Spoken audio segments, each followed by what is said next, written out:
빌립보서 4장 4절 말씀을 다 함께 봉독하겠습니다. 주 안에서 항상 기뻐하라. 내가 다시 말하노니 기뻐하라. 아멘. 오늘 봉독한 말씀의 이 본문 빌립보서 4장 4절의 말씀을 근거로 따라해 주시면 감사하겠습니다. 항상 기뻐하라. 항상 기뻐하라. 이러한 제목으로 잠시 동안 은혜들을 나누도록 하겠습니다. 여러분, 인생사가 세옹지마라고 하죠. 어떤 사람이든지 좋은 일이 있으면 나쁜 일도 있고, 복이 있으면 화가 있고, 언제 어떻게 될지 모르는 것이 우리 인생이라고 이야기합니다. 그런데 오늘 본문 말씀에서는 이렇게 얘기를 해요. 우리가 일반적으로 느낄 때 좋은 일이 있을 때 기뻐하는 것은 당연하다고 생각을 하죠. 그런데 나쁜 일이 있을 때, 그러니까 언제든지 기뻐할 수 있느냐라고 저와 여러분들에게 질문을 한다면 어느 누가 나는 언제든 기뻐할 수 있습니다 라고 대답할 수 있겠습니까? 그런데 오늘 성경 말씀 속에서는 항상 기뻐하라고 이야기를 하고 있다는 거죠. 항상 기뻐한다라는 것, 일반적으로는 어렵지만 우리가 하나님의 은혜 가운데 머물러 있으면 반드시 가능케 하실 하나님의 은혜 가운데 머물게 될 줄 믿습니다. 이 기쁨이란 단어를요, 그 뜻을 살펴보니까 이렇게 되어 있습니다. 욕구가 충족되었을 때의 흐뭇하고 흡족한 마음이나 느낌. 그러니까 일반적으로 어떤 내가 바라는 욕구가 내게 충족되었을 때 얻어지는 어떤 감정의 상태가 기쁨이라는 거예요. 욕구라는 단어를 좀 먼저 살펴보면은 무엇을 얻거나 무슨 일을 하고자 바라는 게 이제 욕구인데 어떤 욕망과는 다른 의미입니다. 그래서 무엇이 결핍되어 있는 상태에서 무의식적으로 그냥 자연적으로 반응하는 어떤 상태가 어떤 욕구라는 거죠. 그래서 이 미국 심리학자 매슬로우라는 사람은요, 욕구라고 하는 부분을 너무 다양하게 해석을 하는데 한정 지을 수는 없겠죠. 그런데 5가지로 이야기를 하고 있습니다. 그래서 생리적인 욕구가 있다. 그리고 안전의 욕구, 안정된 삶에 대한 어떤 욕구가 있다. 그리고 사회적 욕구가 있고, 더 나아가면 자존하고 싶은 욕구. 그 끝에 그 모든 것의 제일 위점 정점에는 자아실현의 어떤 욕구라는 게 있다라고 이야기하고 있어요. 이러한 욕구들이 우리에게 채워지면, 충족되어지면 기쁨이라고 하는 어떤 감정적인 표현을 할 수 있다라고 일반적인 학문에서도 이야기를 한다라는 거죠. 프로이트는 이렇게 얘기하고 있습니다. 기쁨을 선천적인 감정의 하나로서 육체적인 쾌감이라고 설명을 하고 있어요. 그러니까 일반적으로 어떤 현상이 나타났을 때 우리가 바라는 것들이 이루어지고 우리가 기쁨이라고 표현할 수 있을 만한 어떤 외적인 요소들이 우리에게 주어졌을 때 우리가 나는 기쁘다라고 이야기를 할 수 있다는 거죠. 우리가 어떻게 여러 가지를 이야기할 수 있겠지만 아무래도 육신의 욕구가, 우리가 바라는 어떤 욕구가 충족될 때라고 했을 때 기뻐할 수 있다라고 이야기를 한다는 거죠. 세상의 일반적인 학문은 이와 같이 얘기를 해요. 세상적인 지식은 어떤 상황의 욕구가 만족되어질 때 기쁘다라고 하는 감정의 표현을 할 수 있다라고 이야기를 하죠. 아무래도 이것을 조금 더 쉽게 살펴보면은 우리가 물질의 어떤 욕구가 있을 때 채워지면 기쁘다 할 수 있고, 어떤 건강과 명예와 권세, 그리고 저와 여러분들이 계획했던 일들이 다 형통하게 이루어진다면 참 기쁘다라고 이야기를 할 수 있다라는 거죠. 그런데 단순히 이렇게 내게 욕구가 채워질 때만 얻어지는 기쁨을 오늘 본문 말씀에서 이야기하는 것인가? 아니라는 것이죠. 항상 기뻐하라는 것은 단순히 내가 원하는 것, 내가 바라는 것들이 이루어졌을 때만 기쁘다라는 감정의 표현이 아니라 항상 기뻐할 수 있음을 전제로 하고 있음을 믿으시길 주님의 이름으로 축복합니다. 여러분, 기쁨이라는 것이 단순히 나 기쁘다, 나 참 기뻐 이렇게 자꾸 반복하고 나를 세뇌한다고 해서 기쁜 게 아니에요. 실질적으로 학문의 어떤 요소처럼 내가 만족되어지는 일들이, 어떤 외적인 현상들이 우리에게 나타나야 기쁘다라고 이야기할 수 있다는 거예요. 그러나 이건 세상적인 학문. 인간이란 존재는요, 염려와 근심, 수많은 걱정거리와 문제들 속에서 쉽게 말하면 세상에서 노예로서, 세상의 종으로서 살아갈 수밖에 없습니다. 그런데 그런 어떤 우리 인간적인 속성을 가진 우리의 모습 속에서 어찌 보면 이 기쁨이라는 감정 표현 자체가 어찌 보면 힘들고 어려운 환경 속에서 볼 때 사치라고 여겨질 수도 있습니다. 이렇게 기쁨이란 단어가 어색하다 보니 세상에서는 이러한 책도 쓰여졌더라고요. 헤르만 헤세가 쓴 삶은 견디는 기쁨이라는 책에 보니까요, 이러한 표현이 있어요. 분주하게 하루를 보내는 것, 그것은 우리의 삶에서 가장 중요한 것으로 여겨지고 있지만 오히려 그것은 의심의 여지 없이 우리의 기쁨을 방해하는 가장 위험한 적이다. 그러므로 적당한 쾌락을 즐기는 것이야말로 삶이 주는 맛을 이중으로 즐길 수 있다는 것이다. 그것과 더불어 일상에서 느끼는 사소한 기쁨을 간과하지 말라. 그러니까 어떠한 기쁨 없이 이 땅을 수많은 우여곡절 속에 살아가는 우리들에게 기쁨 없이 삶을 견뎌내기란 힘들다고 이야기를 하는 거예요. 이 책의 어떤 주제는 쉽게 말하면 이겁니다. 기쁨이 있어야 삶을 잘 살아낼 수 있다. 맞습니다. 어떠한 삶의 순간 가운데 어떤 기쁨의 어떤 요건들이 갖춰져야 우리가 삶을 힘있게 살아갈 수 있다라고 생각할 수 있겠지만, 그러나 그리스도인은요, 어떤 요건에 상관없는 기쁨이 우리에게 주어진다라는 거예요. 믿으시길 주님의 이름으로 축복합니다. 아까 찬양했잖아요. 주의 수사랑 기쁨 내 마음속에. 이 기쁨이 실제적으로 우리에게 존재하면 외적인 어떤 요인에 의한 기쁨이 아니라 세상에서 말하는 기쁨의 어떤 요소들이 갖춰졌을 때만 기뻐하는 게 아니라 항상 기뻐할 수 있음을 믿으시길 주님의 이름으로 축복합니다. 이 기쁨이라는 단어를 이 원어적으로 살펴보니까 카이로라는 단어인데요, 이 기쁨이라는 단어의 동일한 뜻은 행복이래요. 행복. 그러니까 기쁨이라고 얘기할 수 있고 행복이라도 얘기할 수 있어요. 그러니까 항상 기뻐하라, 내가 다시 말하노니 기뻐하라, 이 말을 다시 행복이라 말하면 항상 행복하라, 내가 다시 말하노니 행복하라 라고 이야기를 한다라는 것이죠. 여러분, 근데 이 말씀 외에도 수많은 성경의 곳곳에 항상 기뻐하라고 얘기하고 있습니다. 항상 행복하라고 이야기를 하고 있어요. 동일한 단어를 사용하고 있는 데살로니가전서 5장 16절 이하에 보면 항상 기뻐하라, 쉬지 말고 기도하라, 범사에 감사하라, 이는 그리스도 예수 안에서 너희를 향하신 하나님의 뜻이니라 라고 이야기를 하고 있습니다. 항상 기뻐하는 것이 누구의 뜻이에요? 하나님의 뜻입니다. 하나님이 우리로는 항상 기뻐하기를 원하시는데, 그래 일반적으로 내가 좋은 일을 줄 테니까 기뻐해라 이런 의미로 우리에게 이야기하시는 걸까요? 네가 원하는 욕구를 채워줄 테니까 항상 기뻐해 라고 이렇게 말씀하시는 걸까요? 아니라는 거예요. 구약에서는요, 우리에게 심지어 행복자라고 얘기합니다.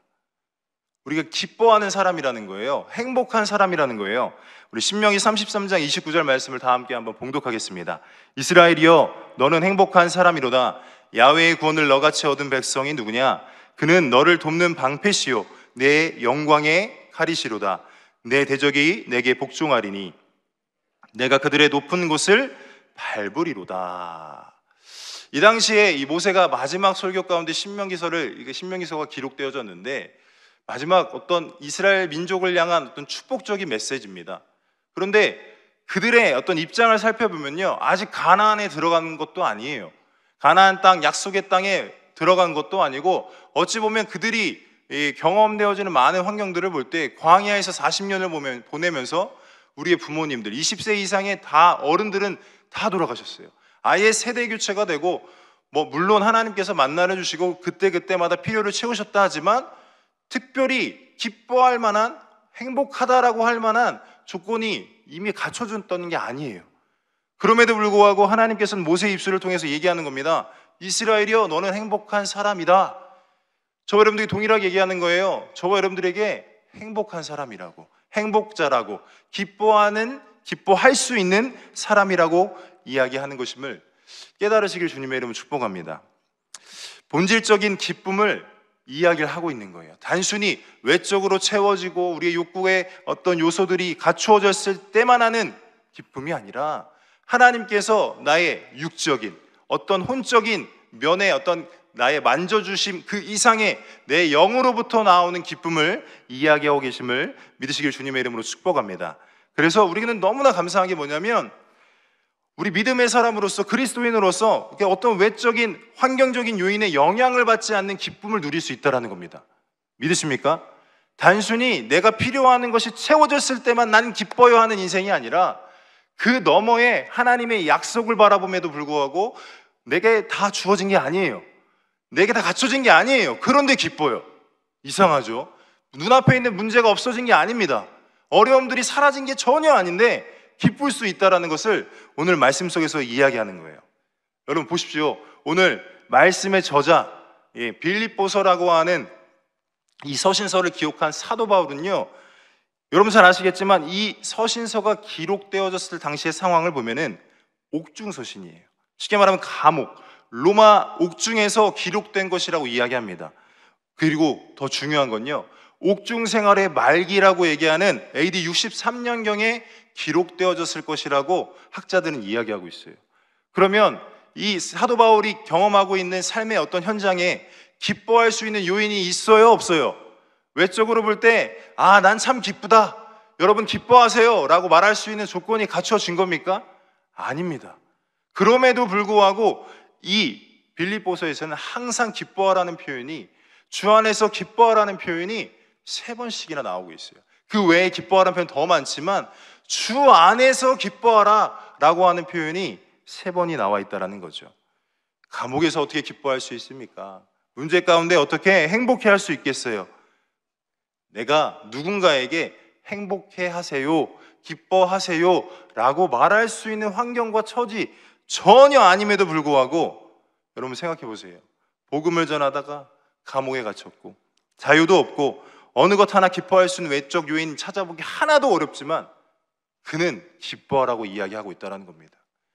여러분 감옥에 갇히셨나요?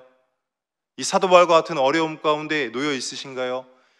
저와 여러분들이 가진 문제들 물론 크지만 어찌 보면 오늘 말씀을 기록하고 있는, 선포하고 있는 사도 바울의 환경보다 더 안 좋은 상황에 계신 분은 아마도 없을 겁니다. 혹여나 있다 할지라도 담대하게 선포할 수 있는 것이 우리는 항상 기뻐할 수 있습니다. 믿으시길 주님의 이름으로 축복합니다. 그러면 어떻게 감옥에 갇혀 있는데 문제 가운데 외적 요인에 어떤 만족 없이 기뻐할 수 있는가? 앞서 말씀드렸죠. 따라해 주셔서 감사하겠습니다. 주 안에서 기뻐할 수 있습니다. 믿으십니까? 주님 안에서 기뻐할 수 있다는 거예요. 어떤 의미일까요? 쉽게 말하면 이 주님 안에 머물러 있을 때 나의 어떤 힘과 나의 어떤 능력, 내 어떤 절대적인 어떤 나의 노력과 열심으로 기뻐하는 게 아니라 주님께로부터 공급되어지는 기쁨이라는 거예요. 내 의지적인 기쁨이 아니라 하나님으로부터, 위로부터 공급되어지는, 오직 주님께서 공급하시는 힘이라는 것을 오늘 본문 말씀 속에서는 이야기하고 있음을 깨달으시길 주님의 이름으로 축복합니다. 주 안에서 기뻐할 수 있는 겁니다. 어떤 외적 요인이 아니라 주님 안에 머물러 있기에, 주 예수 사랑의 기쁨이 내 안에 있기에 진정 기뻐할 수 있음을 믿으시길 주님의 이름으로 축복합니다. 앞서 말씀드렸던 이스라엘이여 너는 행복한 사람이로다, 외적 요인이 아님을 믿으시길 주님의 이름으로 축복합니다. 그저 하나님께서 이야기하는 거예요. 이스라엘을 부르셨고요, 너와 같이 구원을 얻은 백성이 누구냐? 여러분 그 구원이라고 하는 것이 물론 출애굽에서 애굽에서 탈출시키는 과정 속에서 건지셨다라는 의미도 있지만 가장 중요한 의미는 내 영적인 의미예요. 죄와 사망과 저주와 지옥의 심판에서 건지신 그 구원의 기쁨을 누리는 사람이 누구냐? 구원의 기쁨을 있는 너희는 행복한 사람이요 기쁨의 사람임을 선포하고 있음을 믿으시길 주님의 이름으로 축복합니다. 이와 더불어서 사도 바울도 동일하게 이야기하는 겁니다. 빌립보서 4장 13절 말씀입니다. 다 함께 봉독하겠습니다. 내게 능력 주시는 자 안에서 내가 모든 것을 할 수 있느니라. 쉬운 성경으로 이렇게 얘기해요. 내게 능력 주시는 그리스도를 통하여 나는 모든 것을 할 수 있습니다. 그러니까 내게 능력 주시는 예수 안에 머물러 있을 때 모든 것을 할 수 있습니다 라고 고백을 하는데 어떤 의미일까요? 어떤 능력을 주셨기에 기뻐할 수 있다라고 이야기하는 걸까요? 그 앞에 4장 동일한 본문 빌립보서 4장 11절로 12절 말씀도 한번 읽어보겠습니다. 봉독하겠습니다. 시작. 내가 궁핍함으로 말하는 것이 아니라 어떠한 형편에든지 나는 자족하기를 배웠노니 나는 비천에 처할 줄도 알고 풍부에 처할 줄도 알아. 모든 일 곧 배부름과 배고픔과 풍부와 궁핍에도 처할 줄 아는 일체의 비결을 배웠노라. 그 이후에 내게 능력 주시는 자 안에서 내가 모든 것을 할 수 있다 얘기하는 거예요. 쉬운 성경에 제가 읽어드리면 나는 내가 가진 것에 만족하고 있으며 어떠한 환경에서도 감사하는 법을 배웠습니다. 근데 그러한 환경이 어떤 거예요? 가난을 이겨낼 줄도 알고 부유함을 누릴 줄도 압니다. 배부를 때나 배고플 때나 넉넉할 때나 궁핍할 때나 어떤 형편에 처해서도 기뻐하고 즐거워합니다. 여러분, 이러한 고백이 저와 여러분들 삶 속에 나타나야 된다는 것을 믿으시길 주님의 이름으로 축복합니다. 여러분, 아무 조건 없는 감사가 어떻게 이루어질 수 있겠습니까? 주님이 나와 함께 하시고 동행하심에 어떤 그 의미가 이 세상 어떤 환경적인 요인보다 가장 크기에 감사하고 기뻐할 수 있음을 믿으시길 주님의 이름으로 축원합니다. 다 이 감사조차도 주 안에 있을 때, 주 안에 머물러 있을 때 우리가 기뻐할 수 있고 행복해할 수 있고 감사할 수 있다는 것 믿으시길 주님의 이름으로 축원합니다. 다시 말씀드리면 하나님으로부터 공급되어지는 은혜가 있을 때 나는 기쁘다, 나는 행복해 라고 이야기를 한다는 거예요. 실제 저의 삶 속에서도 문제가 없었던 적이 없었던 것 같아요. 그런데 희한한 건 기도원에 올라가서 하나님이 은혜를 주시면 기뻐요. 환경이 바뀐 거 아니에요. 문제가 해결된 거 하나도 아닙니다. 제가 중학교 2학년 때 성령의 어떤 생명 체험을 했는데 성령의 충만함을 받은 그 체험 속에서 우리 집이 굉장히 가난했거든요. 정말 어려웠거든요. 근데 은혜 받으니까 세상이 달라 보여요. 여러분, 이 은혜가 여러분들의 경험 되셨습니까? 그러면 우리는 기뻐할 수 있는 거예요. 단순히 물질이 많고 내가 바라는 것들이 이루어졌다고 해서 기쁜 게 아니라 예수 안에 있음이 기쁜 것입니다. 믿으시길 주님의 이름으로 축복합니다. 물론 인간인지라 좋은 집에 살고 싶다는 마음을 품고 실제 좋은 집으로 이사 갔을 때 기쁘다, 행복하다, 좋은 차 타고 싶을 때 좋은 차가 주어지면 기쁘다, 행복하다, 단순하게 말하면 그럴 수 있지만 그 기쁨과 그 행복이 얼마나 오래 갑니까? 우리가 진정 기뻐할 수 있는, 항상 기뻐하라, 내가 다시 말하노니 기뻐하라, 이 믿음의 선포가 우리에게 전달되어질 수 있는 가장 큰 요인은 예수 안에 기뻐할 수 있다는 것, 주님이 내 안에 머물러 있기 때문에 기뻐할 수 있다는 것을 믿으시길 주님의 이름으로 축복합니다. 하박국 선지자가요, 하나님께 따져 물어요. 하나님, 왜 악인이 잘 됩니까? 왜 정의가 시행되지 않습니까? 여러 가지 하나님께 투정을 하다 보니 하나님께서 깨닫게 하시는 마음이 있어요. 그의 형편과 사정은 어렵습니다. 문제가 없지 않아요. 그럼에도 이러한 고백을 하나님께 올려드립니다. 하박국 3장 17절에서 18절 말씀 다 함께 봉독합니다. 시작. 비록 무화과 나무가 무성하지 못하며 포도나무에 열매가 없으며 감람나무에 소출이 없으며 밭에 먹을 것이 없으며 우리의 양이 없으며 외양간에 소가 없을지라도 나는 야훼로 말미암아 즐거워하며 나의 구원의 하나님으로 말미암아 기뻐하리로다. 아멘. 여러분, 이 고백이 저와 여러분들의 고백이 되어주고 계십니까? 눈에 보여지는 것 아무것도 없어요. 오히려 문제투성이에요. 염려, 근심 투성입니다. 그런데 하박국 선지자는 이야기하는 거예요. 나는 야훼로 말미암아 즐거워하며 나의 구원의 하나님으로 말미암아 기뻐한다. 그런데 그 다음 절에 뭐라고 얘기하냐면 제가 읽어드릴게요. 이렇게 돼 있어요. 주 야훼는 나의 힘이시라. 나의 발을 사슴과 같게 하사 나를 나의 높은 곳으로 다니게 하시리로다. 아멘. 다윗이라는 사람이 그 고난과 고통 속에 있을 때 하나님을 실제적으로 원망합니다. 하나님, 내가 왜 이렇게 어려움을 당하고 있습니까? 나의 원수가 나를 압제합니다. 나를 공격합니다. 나를 짓누릅니다. 그런데 그의 고백 속의 끝에 항상 나타나는 건 주님이 나를 건지실 것입니다. 주님이 나를 구원하실 것입니다. 어떠한 문제와 환난과 고통이 우리를 찾아온다 할지라도, 우리를 넘어뜨리려 한다 할지라도 무엇이 있는 거예요? 쉽게 말하면 믿음이 있는 거예요. 나를 건지실 것이고 나를 반드시 높은 곳으로 다니게 하시는 하나님의 은혜가 있다라는 것을 믿는 믿음 안에서 기뻐할 수 있음을 믿으시길 주님의 이름으로 축복합니다. 우리 크리스천은요, 다른 것 아니에요. 위로부터 공급되는 능력, 자족할 수 있는, 감사할 수 있는 능력이 다른 외적인 요인에서 주어지는 게 아니고 하늘로부터 내려오는 은혜 안에서 참 기쁨과 참 행복을 누리며 살 수 있다는 것 믿으시길 주님의 이름으로 축복합니다.